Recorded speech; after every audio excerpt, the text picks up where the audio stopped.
Hey, it's Liam. Today is Sunday, October 19th. It is 9:30 at night, and I am down at Roanoke, Virginia. Uh, it is Go Fest this weekend, but it is also my annual pilgrimage to, well, see my friends. Hey, if you're watching this, hi. But also mainly my annual pilgrimage to come down and look at some properties by the lake, specifically just land, because all the houses down there are either houses that look just like the one I already have, the ones that you see everywhere, or they're like McMansions. So I looked at like a half dozen lots down there. Um, it was a wide range of lots, including ones that were already under contract. So wasn't really any point to looking at them, which was disappointing. And those were good too. Anyway, so I saw the first ones that I saw were it was a surprise because when you go down there, the roads are like white knuckle, high speed farm roads, but at least they have a double yellow line, and the people seem to respect that. Up north, they don't paint, they don't repaint the double yellow lines until like the end of the season, like the end of summer, and then the snow comes and they snowplow them and sand them and they wear away over the winter, and then when springtime comes around, they don't repaint them. So up north, the double yellow lines are just like an afterthought, and I don't know the budget stuff. I'm just digressing. Line paint up north. You think there was a single can of paint for every single town in Massachusetts? But anyway, down here, double yellow lines, very helpful, saved my life. And then suddenly the grass changes, and there's a sign saying "Welcome to a place," and it's like, oh, I think I might be in a ritzy resort. And sure enough, watch out for golf carts. And I'm thinking, nice place. I'm not sure I belong here. First place was very nice. It checked off all the boxes of nice neighborhood, nice homes. Um, the homes in on that street were not gargantuan, so that was a plus. There was a one of the holes of a golf course was behind the back where the backyard would be, and it did feel very good. It didn't feel good later when I thought about it, and a place like that. Well, I mean, it's gonna be true with all of the ones with HOAs. HOAs come in many different flavors, and sometimes they're well, none of them are hands off because that's the point. But the things that they're sticklers on can be really out of date. Like, oh, the HOA was designed 40 years ago, and that doesn't really work anymore. And that might be why so many lots are undeveloped. Like, like it's not a place where you want to raise a family. It's not a place where you want to like build a family home. There's no like school. Like anyway, so but that's what a lot of the HOAs are written as. They don't want people putting up small houses because it keeps out riffraff like me from wanting, poor guys like me that it's and it's not just uh, economic. It's also, uh, I guess, other demographics, including age, which also a knock against me, if I may say so. The second place that I looked at was um,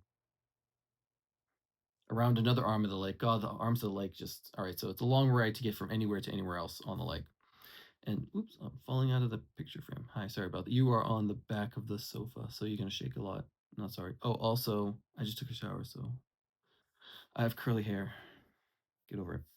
Um, the second place was at more farm roads. There was a more modest sign to enter the final stretch, the final a couple houses, a couple lots past where I was looking. It was looked like it had been clear cut, and there's views over the lake, and it's wonderful, and those are $1 million homes. I'm not doing a $1 million home. Um, but before that, it was still very much in the woods, and the land sloped.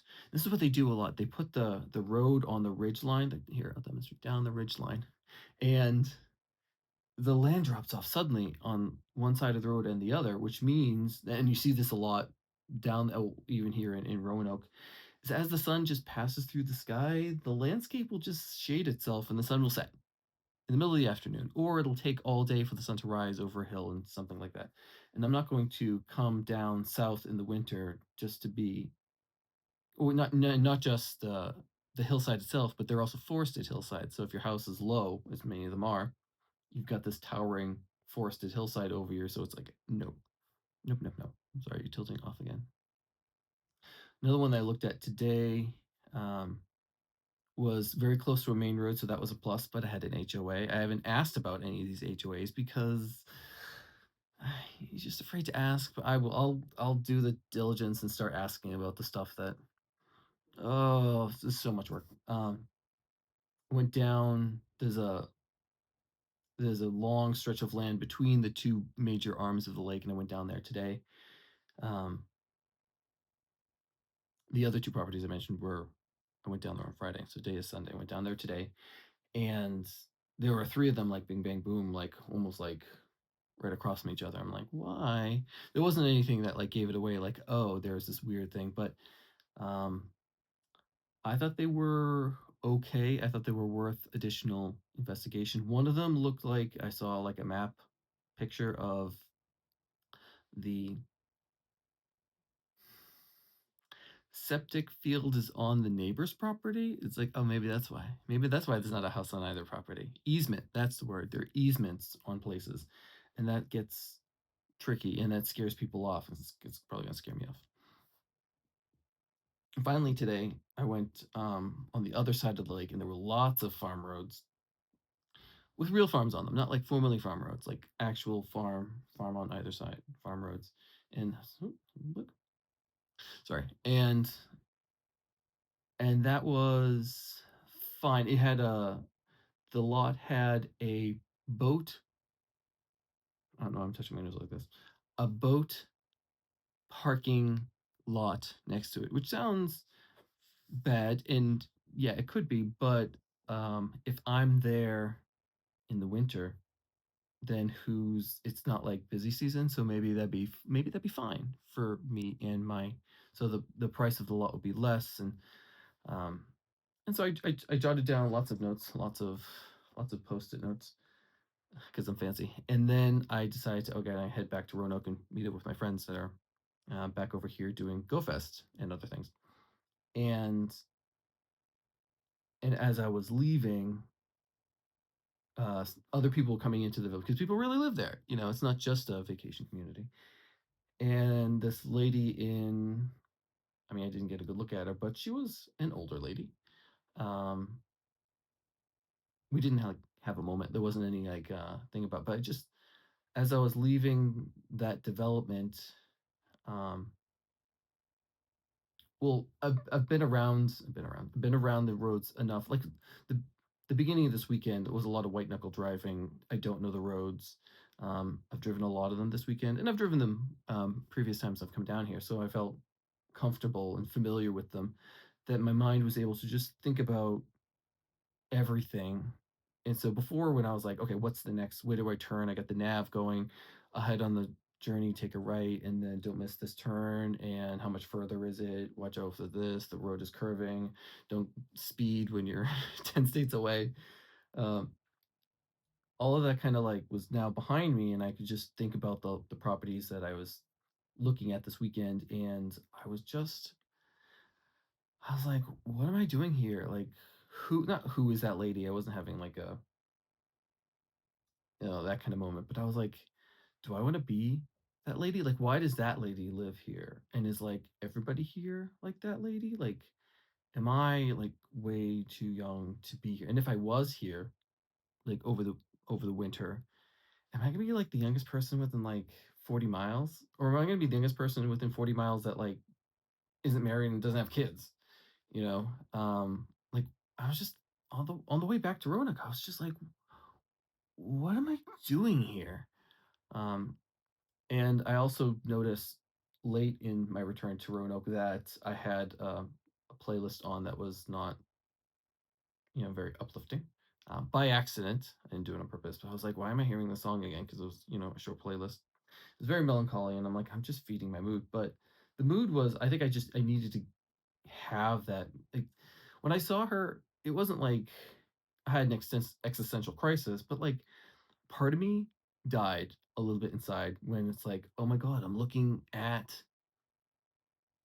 like, even if I got the perfect piece of land, built my dream home on it, and I escaped New England winters to come down here, and I mean, it's still winter here in the winter, but um, I get all this done, I put in all the work, I make all the right choices, and then, and then what? After, like, done all that, like, have I made a mistake? Like, an very expensive mistake, with big loans and stuff. Is it a mistake to be trying to invest so much in here or on here or down here?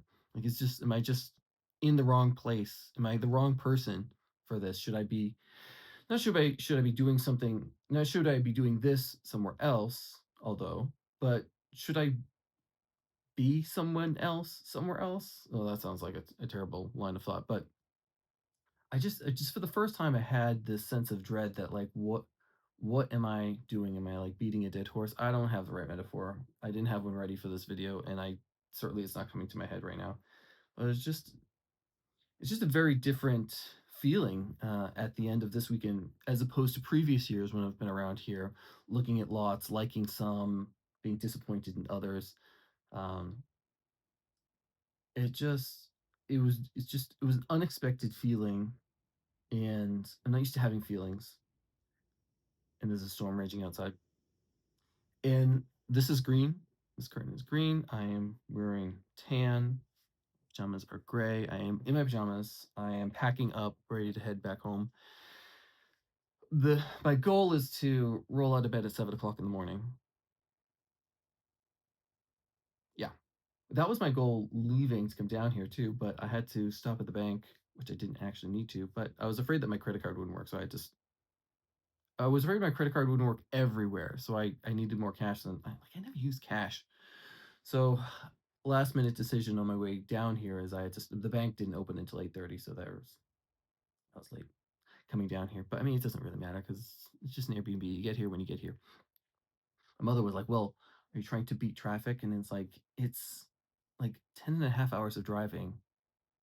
I'm not going to miss any traffic.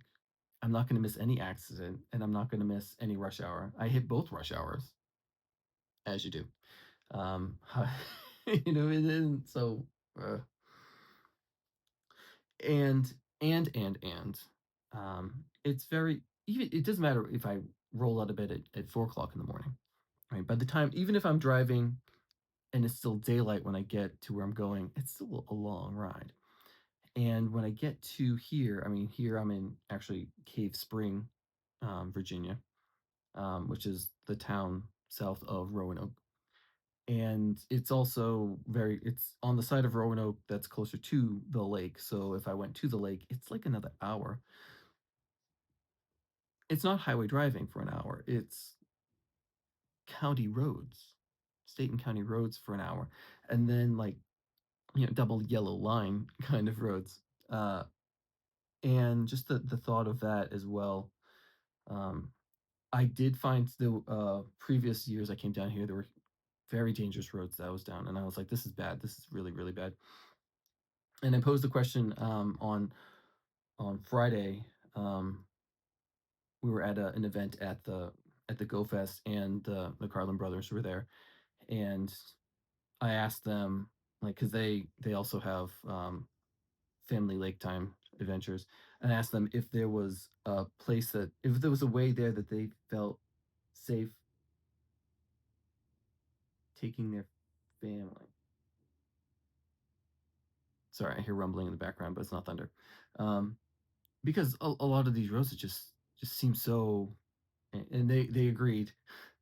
They the roadway that I end up taking all weekend was the road that they recommended as the better of them, um and they're just like, yeah, people drive crazy fast around here because they know it. They know exactly how fast to go and how fast not to go, and she used to it, and I did get kind of used to it.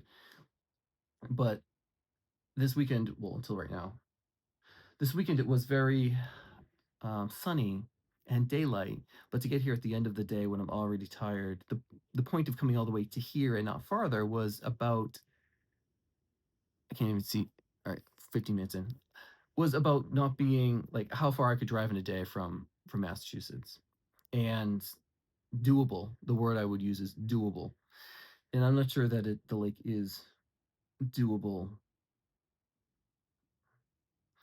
So to finish off a journey like that, and it would be an 11 and a half hour journey in very hard to navigate windy roads, in the darkness of what, January. So it may not be the right choice, and I'm grappling with it. And this is probably one of my longest videos because of it, and I'm just, I don't know. I'll just digest this. Um, Probably post another video about it eventually. Maybe I just need to get away from it for a while and come back. Some thoughts. I don't know where I'm looking at the screen. Green dot. There you go. Where is the lens on my phone? I don't know. So if you're one of my friends that have found this, then hi. Um, if I mean, I talk about these in previous videos too. Maybe not one of the recent ones from the summer, but that's it. I ran out of gas. I need to go to bed and roll out of bed in the morning. Thanks for watching. This has been Liam from Base Dated.